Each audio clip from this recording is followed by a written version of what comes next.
திருமாங்கல்யம் சீரியலை பற்றி தான் நம்ம இந்த வீடியோக்குள்ள நம்ம பார்க்க போகிறோம். வாங்க நம்ம வீடியோக்குள்ளே போகலாம்.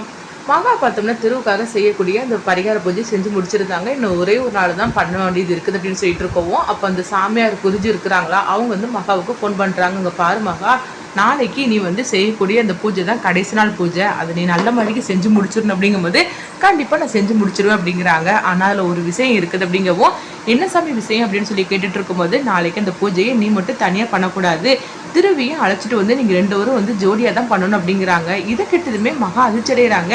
என்ன சாமி சொல்லிட்டு இருக்கிறீங்க, அவரையும் அழைச்சிட்டு வந்து தான் நான் பண்ணணுமா, அது மட்டும் நான் மட்டும் பண்ணக்கூடாது அப்படிங்கும்போது, இல்லை மகா நீ மட்டும் பண்ணினேன்னா இத்தனை நாள் நீ பண்ணின பலன் எல்லாமே போயிடும், அதனால இதை நீங்கள் 2 பேரும் சேர்ந்து தான் பண்ணணும், இதுதான் கடைசி நாள் பூஜை. அது மட்டும் இல்லாமல் இந்த பூஜை வந்து நடக்கிறது ரொம்பவே வந்து கஷ்டமான ஒரு சூழ்நிலையாக தான் இருக்கும். ஏன்னா அந்த மாதிரிக்கு ஒரு பூஜையானா கடைசி நாள் பூஜை இருக்கும். ஆனால் இதை நீ கண்டிப்பாக செஞ்சு முடிச்சிட்டேன்னா திருவிட உயிருக்கு இருந்த ஆபத்து எல்லாமே மறைஞ்சிரும். அப்படி மட்டும் நீ செய்யலைன்னு வச்சுக்கோங்க, அதுக்கப்புறவு இத்தனை நாள் நீ பண்ணது எல்லாமே வந்து வேஸ்ட் ஆகிரும். அதனால நீ பார்த்துக்கோமா, கண்டிப்பாக அந்த பூஜையை நீ திருவிட செஞ்சிடணும் அப்படிங்கவும் உடனே மகவும் சரி அப்படிங்கிறாங்க. ஆனாலும் மகாக்குள்ள ஒரு பயம் வர ஆரம்பிச்சிருது.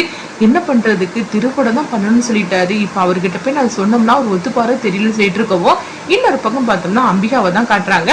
அப்போ அம்பிகா வந்து நினச்சிட்டு இருக்கிறாங்க, அந்த பொண்ணை நம்ம வந்து மிஸ் பண்ணிட்டோமே அப்படின்னு சொல்லிட்டு அவங்க ஃபீல் பண்ணிட்டு இருக்கவும், அப்போ மகா வந்து பார்த்தோம்னா அவங்க குருக்கள்கிட்ட வந்து கேட்டுட்டு இருக்கிறாங்க. இந்த மாதிரிக்கு நாளைக்கு அந்த பூஜையை நான் கடைசி நாள் செய்ய போறேன், அது மட்டும் இல்லாம நானும் என் கணவர் தான் வந்து செய்ய போறோம் அப்படின்னு சொல்லவும், இதை கேட்டதுமே குருக்களும் அப்படியாமான்னு சொல்லி கேட்குறாங்க.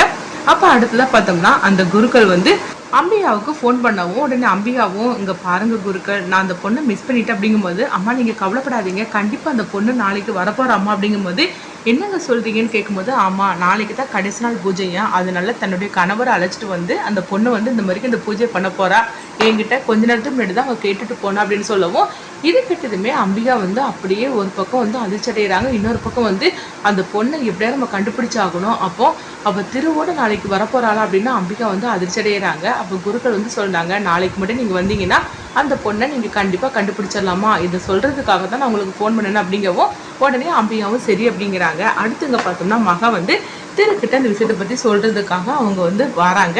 அப்போ திருக்கிட்ட வந்து சொல்கிறாங்க, இங்கே பாருங்கள் நாளைக்கு இப்படி இந்த பூஜை வந்து கடைசி நாள் ஆகும் அப்படிங்கும்போது, இப்போ அதுக்கு என்ன அப்படின்னு சொல்லி கேட்டுட்டு இருக்கவும், அந்த பூஜையை செய்கிறதுக்கு நீங்களும் வரணும் அப்படிங்கிறாங்க.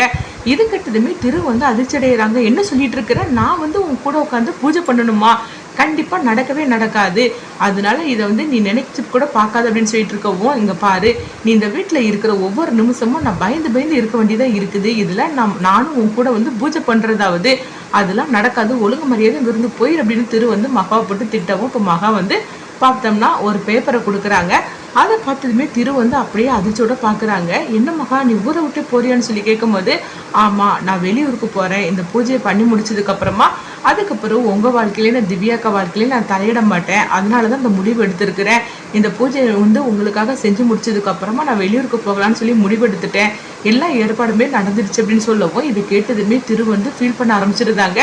என்னதான் வந்து மகாவை நம்ம வெறுத்து ஒதுக்குனாலும், ஆனால் மகா வந்து இப்படி வெளியூருக்கு போகிறதா சொன்னது முடிவெடுத்ததுமே அவங்களுக்குள்ள ஒரு ஃபீலிங் ஏற்படுது. அப்போ திரு வந்து மகாவை பார்க்கும்போது மகா சொல்கிறாங்க, ஆமாம் அதனால நீங்கள் எனக்காக பண்ணக்கூடியது ஒன்று தான், நீங்கள் நாளைக்கு பூஜை நடக்கும்போது தயவுசெய்து நீங்கள் கூட வந்தீங்கன்னா அந்த பூஜையை முடிச்சுட்டு நான் பாட்டுக்கு கிளம்பி போயிடுவேன், உங்கள் வாழ்க்கையில் நான் வந்து தலையிடவே மாட்டேன் அப்படின்னு சொல்லவும், இது கேட்டதுமே திரு எதுவுமே பேசாமல் அமைதியாக இருக்கவும் மகாவும் அங்கேருந்து கிளம்பி போகிறாங்க.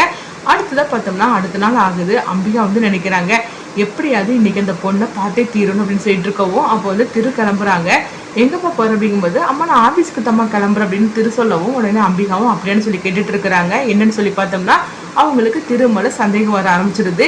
என்னன்னு சொன்னோம்னா, அதாவது அந்த பொண்ணோட திருவும் உட்காந்து அந்த பூஜை பண்ணணும்னு சொல்லிட்டு குருக்கள் ஏற்கனவே வந்து அம்பிகா கிட்ட சொன்னனால, அப்போ திரு வந்து இப்போ கோயிலுக்கு போறானா என்னன்னு சொல்லி விசாரிக்கிறதுக்காக அவங்க கேட்கும்போது, அண்ணா பார்த்தோம்னா அவங்க ஆஃபீஸ்க்கு போறேன்னு சொல்லிட்டு போகவும், அடுத்துதான் வந்து மகாவும் கோயிலுக்கு கிளம்பியிருந்தாங்க. அப்போ வந்து திரு வந்து கோயிலுக்கு வர்றதுக்காக சம்மதி சொல்லவே இல்லையே அப்படின்னு சொல்லிக்கிட்டு மகா வந்து திருவுக்கு ஃபோன் பண்ணுறாங்க. அங்கே பாருங்கள் தயவு செய்து இந்த ஒன்று மட்டும் எனக்காக செஞ்சு கொடுத்துருங்க, அதுக்கப்புறம் உங்கள் முகத்தில் கூட நான் வந்து முழிக்க மாட்டேன், அந்த ஊரை விட்டு போயிடும் அப்படிங்கவும், அப்போ ஒரு கட்டத்தில் திரு வந்து கோவத்தில் திட்டிகிட்டு இருக்கிறாங்க. ஆனால் மகா ஊரை விட்டு போகிறாளா, சரி அவளுக்காக இதை ஒன்று செஞ்சிடலாம், அது மட்டும் இல்லாமல் இது நமக்காக தான் இந்த பூஜையை பண்ணுறா அப்படின்னு சொல்லிட்டு திருவும் வர்றதுக்கு சம்மதம் சொல்லியிருந்தாங்க. இதனால மகா ரொம்ப சந்தோஷப்படவும், அடுத்தது அந்த பூஜைக்குள்ள எல்லாமே வந்து கோயிலை வச்சு அவங்க ரெடி பண்ணிட்டு இருக்கிறாங்க. இங்க பார்த்தோம்னா அடுத்தது அம்பிகா வந்து அவங்களும் கிளம்புறாங்க.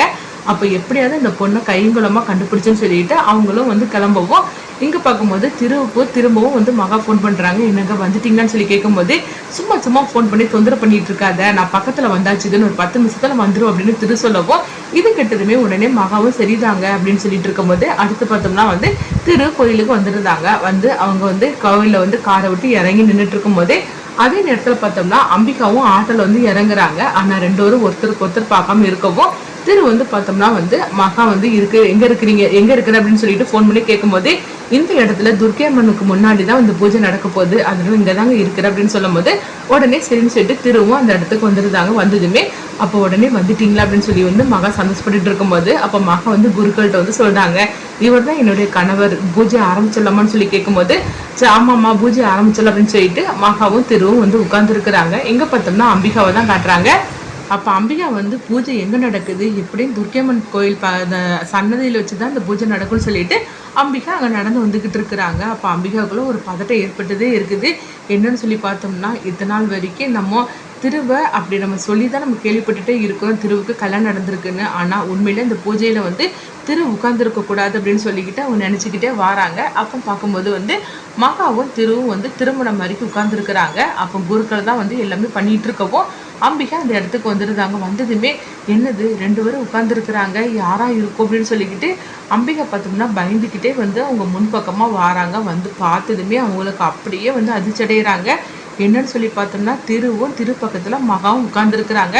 இதை கொஞ்சம் கூட அவங்க வந்து நினச்சி கூட பார்த்ததே கிடையாது. ஏன்னா மகா தான் தன்னுடைய மருமகளா, திருவுக்கு மகாவுக்கு தான் கல்யாணம் நடந்திருக்குதா, திருவுக்கு கல்யாணம் நடந்ததே என்னால் வந்து ஜீரணிக்க முடியல, இல்லை மகா தான் வந்து திருவோட மனைவிங்கிறத என்னால் சுத்தமாக ஜீரணிக்க முடியலன்னு சொல்லிட்டு அம்பியாவுக்கு என்ன பண்ணுறதுன்னே தெரியல. ஒரு பதட்டத்தோடு அவங்க இருந்துட்டு இருக்கிறாங்க. அப்போ அவங்க 2 பேருக்கும் பூஜை நடக்கிறதையும் அதே மாதிரிக்கு வந்து இந்த குங்குமத்தை எடுத்து உங்கள் மனைவி நெத்தியில் வச்சு விடுங்க அப்படின்னு சொல்லவும் அப்போ வந்து வந்து அவங்க நெத்தியில் மகாவோட நெத்தியில் இந்த குங்குமத்தை வச்சு விடுறாங்க. அடுத்தது தாலியில் வச்சு விடுங்கன்னு சொல்லும் போது தாலிலையும் வச்சு விடுறாங்க. இது எல்லாத்தையும் ஒளிஞ்சு நின்று அவங்க பார்த்துட்டு இருக்கிறாங்க. அம்பிகா பார்த்துட்டு அப்படியே கண்கலைங்க அவங்க அழுதுகிட்டே இருக்கிறாங்க. இவ்வளோ பெரிய விஷயத்த நடந்திருக்குது, இவங்க 2 பேருமே நம்மள்கிட்ட மறைச்சிட்டாங்களே. அப்போ மகா வந்து தான் கணவர் தெரிஞ்சா வந்து வீட்டுக்குள்ளே வந்தா அப்படின்னு சொல்லிக்கிட்டு அவங்களுக்குள்ள பல எண்ணங்கள் ஓடோடிட்டு இருக்குது. அடுத்ததான் பார்த்தோம்னா இந்த பூஜை நல்ல மாதிரிக்கு முடிஞ்சிருச்சுமா அப்படின்னு குருக்கள் சொல்லவும் இது கேட்டதுமே மகா சந்தோஷப்படுறாங்க. அப்போ திருக்கிட்ட வந்து சொல்கிறாங்க, இந்த பூஜையை நல்ல மாதிரிக்கு நீங்கள் செஞ்சு கொடுத்துட்டீங்க, நான் அந்த ஊரை விட்டே நான் போகிறேங்க, நம்மளும் உங்கள் வாழ்க்கையில் நான் தலையிட மாட்டேன் அப்படின்னு சொல்லிட்டு அவங்க நன்றி சொல்லவும் திருவும் வந்து ஃபீல் பண்ணிவிட்டு அவங்க அங்கேருந்து கிளம்பி போயிருந்தாங்க. அடுத்ததாக பார்த்தோம்னா வந்து மகா அங்கேருந்து கிளம்புறதுக்காக இருக்கும்போது அம்பிகா பார்க்கும்போது மகா முன்னாடி வந்து நிற்கிறாங்க. இதை கொஞ்சம் எதிர்பார்க்காத மகா வந்து அதிர்ச்சடைகிறாங்க. அம்பிகா அம்மா இங்கே எப்படின்னு சொல்லிட்டு இருக்கும்போதே ஆமாம் மகா நீ எங்கிட்ட வேற எங்கேயோ கடைக்கு போகிறேன்னு சொல்லிட்டு தானே வந்த, இப்போ எப்படி இந்த கோயில் அப்படின்னு அம்பிகா வந்து தெரிஞ்சுக்காத மாதிரிக்கு அவங்க காட்டிட்டு இருக்கவும் உடனே வந்து மகாவும் வந்து ஏதேதோ சொல்லி சமாளிச்சுட்டு இருக்கிறாங்க. ஆனால் அம்பிகா ஒரு கட்டத்தில் பார்த்தோம்னா மகா கடத்தில் பலார்னு ஒரு அறை விடுறாங்க.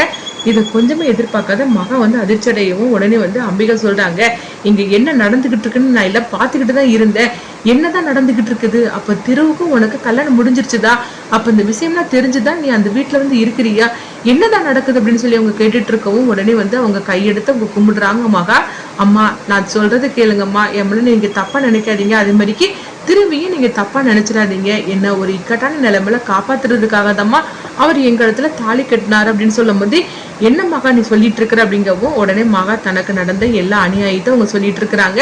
இப்படி என் மாமா வந்து தாலி கட்டுறதுக்காக இருக்கும்போது அந்த நேரத்துல என்னை காப்பாத்துறதுக்காக தான் என் கழுத்துல தாலி கட்டினாரே தவிர மற்றபடி அவருக்கு எனக்கு எந்த சம்மந்தமும் கிடையாது. அது மட்டும் இல்லாம எங்க மாமா கிட்ட இருந்து தப்பிச்சு நாங்க வரும்போதுதான் இப்படி திவ்யா அக்கா கிட்ட நான் வந்தேன், அப்படி வரும்போதுதான் இந்த வீட்டுக்குள்ளேயே நான் வந்தேனே தவிர மற்றபடி திருவோட வீடுன்னு தெரிஞ்சு இந்த வீட்டுக்குள்ள நான் வரவே இல்லைமா அப்படின்னு சொல்லிட்டு இருக்கவும் இது கிட்டதுமே அம்பிகாவுக்கு என்ன பண்ணதுன்னே தெரியல. அம்பிகா அடுத்ததா என்ன முடிவு எடுக்க போறாங்க, ஏன்னா மகாதான் வந்து திருவோட மனைவிங்கிற உண்மை தெரிஞ்சு போச்சுது.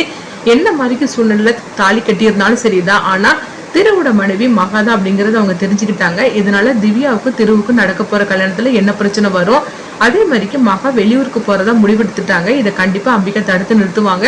அடுத்ததான் என்னென்ன நடக்க போகுதுங்கிறத வெயிட் பண்ணி பார்க்கலாம்.